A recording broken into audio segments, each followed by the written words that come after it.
Problem number 30. As you can see, this problem requires a graph, so I've already gone ahead and drawn a graph. But let's get right into it.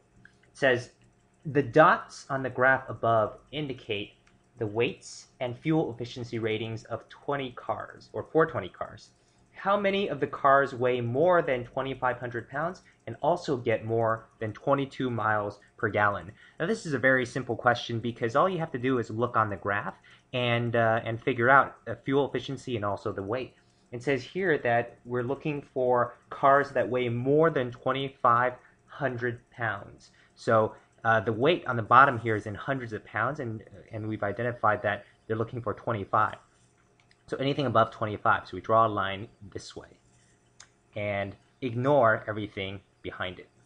They also say that we are looking for cars with fuel efficiency ratings. We're looking for cars that get more than 22 miles per gallon. So 22 is here. So again, we draw another line and we ignore everything underneath it. And then you just count up the number of dots. 2, 3, 4, 5. The answer is 5. And that is answer B. Number 31. How many minutes does it take John to type Y words if he types at the rate of X words per minute? Well, you have to remember the rate, time, and work formula, which is generally written as rate times time equals the amount of work. In this case, they've given us some of these variables. It says here that how many minutes does it take John to type? So what we're looking for is going to be time. And then it says type Y words. So the amount of work that they're looking for is Y. And it says here that he types at the rate of X words per minute. So that's X.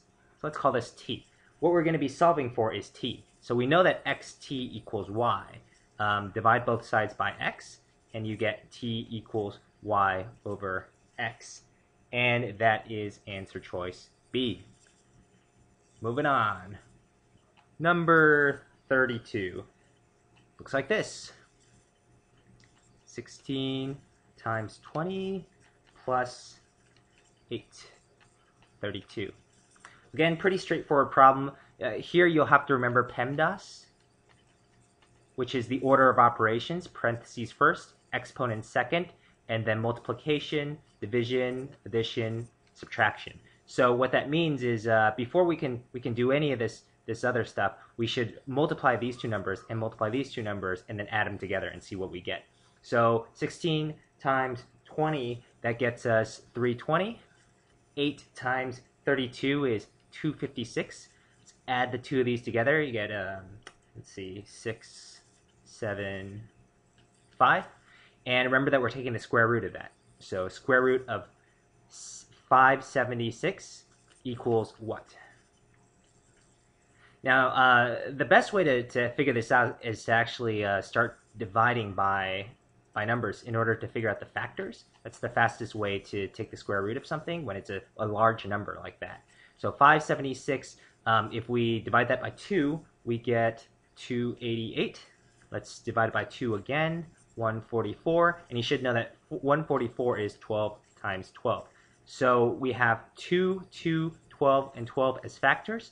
What we do now is we take a 2 and we multiply it by 12, and we get 24. And you take this one and you multiply it by this one, you get 24. So you know that 576 is 24 times 24. So the square root of that just gets you 24. And that is answer choice B. All right. Moving on. So you've already pre-drawn the circle needed for question number 33. Now 33 says, if O is the center of the circle above, what fraction of the circular region is shaded? Now O is going to be the center. That means any line that you draw, like this, it means that the two sides that are not shaded are actually going to be equal. So 150 is up at the top, 150 degrees. Then the bottom has to be 150 degrees as well. You add these up and you get 300 degrees. Now, when you add up all the degrees of a circle, you're going to get 360. So what you want to do is you want to take 360 and subtract 300 to get 60, to get the shaded region. So now that we know that the shaded region is 60, we put that over 360, and you get 1/6. And that is answer choice C. Number 34. If Juan takes 11 seconds to run Y yards, how many seconds will it take him to run X yards at the same rate? So here let's set up the 11 seconds first. So 11 seconds. It takes him 11 seconds to run Y yards. And they're saying how many seconds will it take for him to run X yards at the same rate. So how many seconds to run X yards?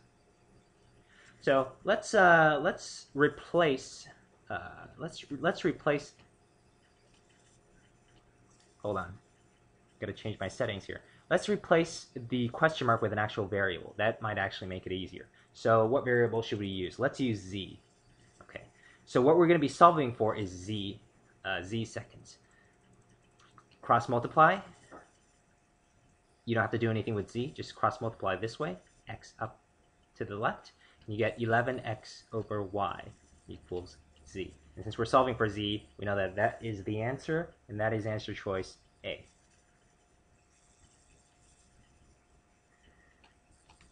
"35 says, John has 10 pairs of matched socks. 10 pairs, meaning he has 20 socks total, and 10 pairs. And a pair is, of course, 2 socks.